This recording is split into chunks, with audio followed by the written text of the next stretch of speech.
ఇక్కడికి విచ్చేసిన అధికారులు, అనధికారులకు, ప్రజలకు, ప్రతి భారతీయులకు 78వ స్వాతంత్ర దినోత్సవ శుభాకాంక్షలు.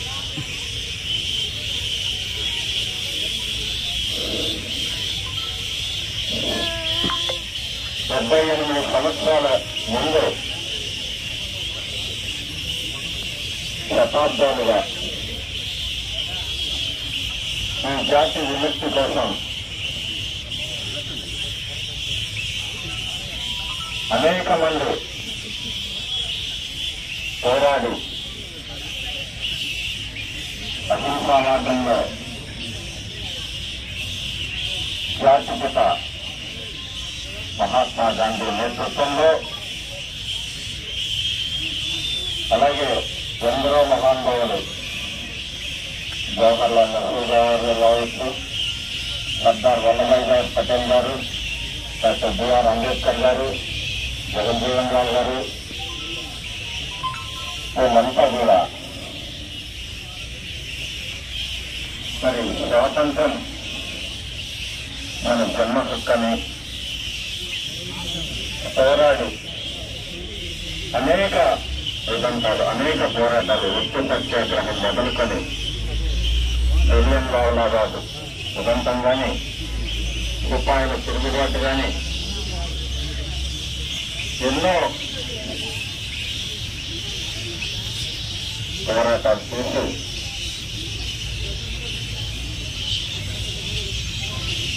మనకి స్వాతంత్రం తీసుకుని ఈరోజు ఆ స్వాతంత్ర ఫలితాన్ని మనం అనుభవిస్తున్నాం. సమాజంలో అనైక్యత,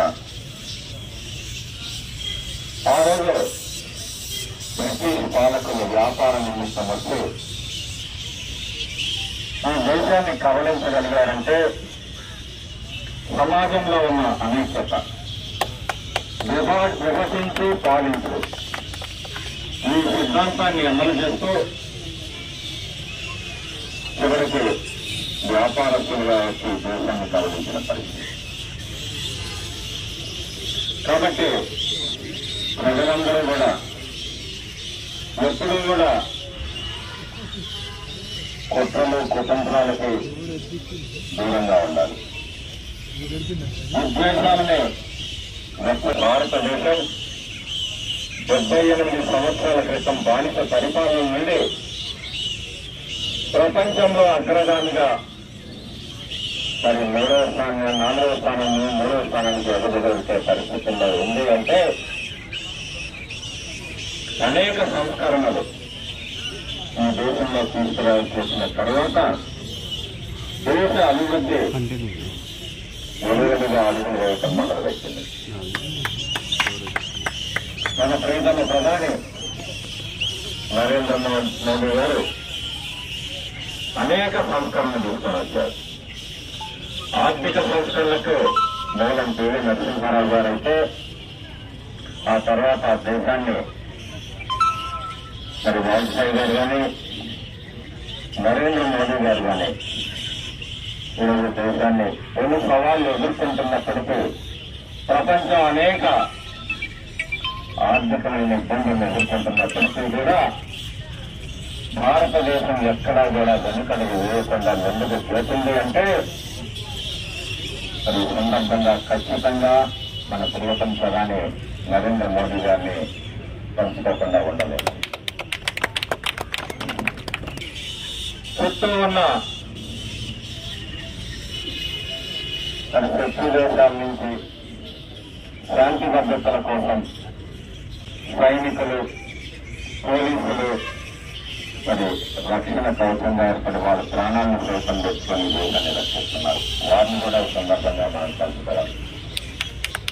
స్ఫూర్తితోటి భావి తరాలు విద్యార్థులందరూ కూడా ముందుకు పోవాలని చెప్పి సందర్భంగా చూస్తా ఉన్నారు.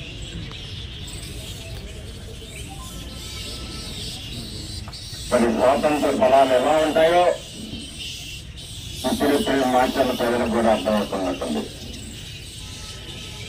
అలాంటి పరిస్థితుల కన్నా గతంలో ఎన్నో ఇబ్బందులు ఎదుర్కొన్నారు. మనిషి ప్రాథమిక హక్కులు కూడా ఉండే కాదు. ఆ రోజు అన్నీ హరించబడి బానిస సంఖ్యలత్తంగా ప్రజలు మగ్గిపోయిన పరిస్థితుల్లో ఈ జాతిని మొత్తం ఏకతాటిపై తీసుకుని వచ్చి స్వర్గీయ జాతిపిత మహాత్మా గాంధీ గారు, జవహర్లాల్ నెహ్రూ గారు, వల్లభాయ్ పటేల్ గారు, అలాగే కొంతమంది అయితే అహింసా విధానం వాళ్ళు హింసకు హింసే అని చెప్పి ప్రాణాలు కొద్ది నిరుపేదలకి మరి వేలాడబడ్డ మహానుభావులు అనేక మంది త్యాగాల ఫలితమే ఈనాటి స్వాతంత్రం. ఎప్పుడు కూడా అప్రమత్తంగా ఉండాలని చెప్పి కోరుకుంటూ రాబోయే రోజుల్లో భారతదేశం అగ్రరాజ్యాల సాధన మరింత ముందుకు పోతుందని చెప్పేసి మేము ప్రగాఢంగా విశ్వసిస్తూ ఇప్పటికీ భారతదేశం ఎకానమీలో 4వ స్థానానికి, సైన్స్ అండ్ టెక్నాలజీలో 4వ స్థానానికి వస్తుంది. అలాగే ఇంకంత ముందుకు పోతుందని చెప్పేసి నేను భావిస్తూ ప్రజలందరికీ కూడా స్వాతంత్ర దినోత్సవ శుభాకాంక్షలు తెలియజేస్తూ